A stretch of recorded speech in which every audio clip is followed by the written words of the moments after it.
Welcome to our next class, students. Let's start with the chapter Eco Warrior. Eco Warrior are the people, those who work for the protection of organization, movement. These are the organization, movement, etc. Those who work for the protection of the environment. So underline this. Many people or organization, movement, etc. are striving to protect the environment. They are called eco warriors. Now we'll discuss about few eco warriors over here. This popular organization work for the conservation of animal and the environment worldwide. Conservation means they are protecting environment as well as animal. It was previously known as the World Wild Fund. So what it was, it is World Wide Fund for the Nature. Clear? Then this is the organization, and name of the organization is World Wide Fund for Nature. This was a social movement aimed at protecting the Silent Valley, an evergreen tropic forest in Palakkad district of Kerala. It is in Kerala, which is in India. It was started in 1973 to save the forest from being flooded due to the hydroelectric project. Hydro means water, meaning like in dam, you know that a hydroelectric project. Clear? So this is what Silent Valley project. Under the leadership of Medha Patkar, this movement protested against the construction of Sardar Sarovar Dam. You know that it was constructed in Gujarat recently on Narmada River in Gujarat, India. The movement is aimed to providing proper rehabilitation to the people who would lost their homes because of their project. Clear? Because of this project, many of the people, they lost their homes. Clear? So this organization worked for the for providing homes to the people, those who lost. So this is called Narmada Bachao Andolan. Number 5. This project was launched in 1973 to protect the tiger population. You know that tigers are decreasing day by day. Clear? So under this project, many tiger reserves were established across the country. So this is what Project Tiger. Next is, this is an animal right organization which works for the rights of the animal. It works to prevent cruelty towards animal, promote vegetarianism, meaning promoting people, those who are non-vegetarian, telling them to be vegetarian, and campaigns against using animal product in clothing. Like you people are wearing leather jackets, shoes. So leather we are getting from the skin of animals only. So they worked against that. Next is, this movement began in hills of Uttarakhand in India to oppose the cutting down of the trees. Clear? You know that cutting down is very dangerous for us. So the villagers hugged the trees to protect them from being cut. So Sundar Lal Bahuguna is the important leader of this movement. So this movement is called Chipko movement. Clear? Say Chipko movement means they usually hug the tree when somebody is trying to cut it. So this movement is called Chipko movement. Next lesson is road signs. You all are familiar with this. Road sign or traffic sign are the signs erected at the sides of the road. So you must have seen these signs on the sides of the road to give instructions, to provide information to the road users. So let's have a look on it. This sign means road work is going on. Right hand curve, no entry, no stopping, keep left, narrow road, no parking, speed limit.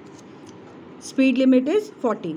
So here in these boxes, draw the traffic signs that you often see while traveling. So here you have to draw the traffic signs. If other signs you know, that also you can draw. Children, next lesson is value, positive attitude. We know that we all should have positive attitude. Clear? Because negative thoughts depress us in many ways. Clear? Negative thoughts always depress us. On the other hand, the positive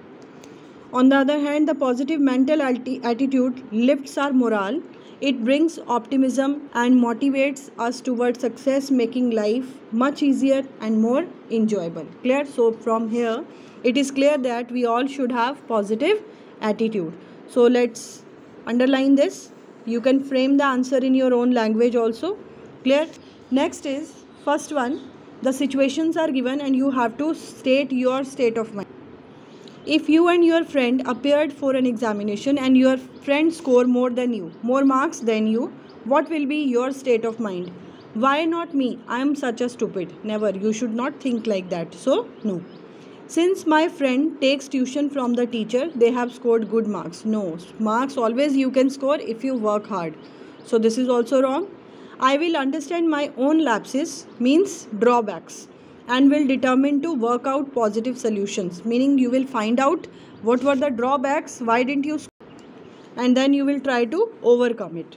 Yes, this is correct. I will copy the notes of my friend and mug up. Mug up means cram. You will not understand, you will learn all the answers. No, we should never mug up the answer. We should always try to understand the concept. So, this is also wrong.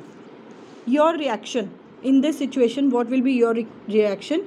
Remain aloof, stop talking to your friend, meaning you will not talk with him, and give up give up studying hard, and you will not study hard, simply you will stop talking to him. Never, you should not do this.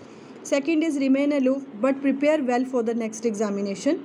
You should prepare for the next examination, but you should be in touch with your friends. Will not let this affect our friendship. Okay, with this there will not be any effect will be there on your friendship. Clear? And take preparation tips from my friend. Yes, it is correct. Clear? You will take preparation tips from your friend. Will not let this affect our friendship and forget the whole incident as if it had never. Yes, it should not affect your friendship, but you should keep in mind that you were not able to score good marks. You should not forget it. Clear? You should remember it and you should work on it. Next is, suppose you lost your pen. Next situation, as a result you lost a precious time and were not able to finish the class test on time. You were not getting your pen. Clear? And in between teacher has given you a test and time was over due to the lack of pen only. You were not having pen and you were not having time to complete the test. So later on you spotted the pen in your friend's pencil box. Clear? After that you got your pen. Where you got your pen? You got it in your friend's pencil box. What will be your state of mind? Hurt and ready for revenge. Never. You should not hurt anyone. Clear? Revenge also you don't have to take. Feel that your friend needed the pen. You will think that your friend needed the pen, so he took it. But think he should have asked for it. Yes, if your friend has taken, so he should ask for it. Clear? Yes, correct. Feel. That's why people say we should not trust anyone. No, we should not think like that. Think of correcting yourself so as to never lose your pen on the other things. Yes, this is also true. So this answer can have two options. Next is your reaction. Would take it back without telling him. No, you should not do. Scold him and stop being friend. No, never. Complaining to your teacher and parents. No, because he is your friend. Talk it out with your friend, or talk with your friend and try to sort out the matter. Yes, it is correct. With this, children, I will end up my class. For the next topic we will discuss in the next class. Thank you.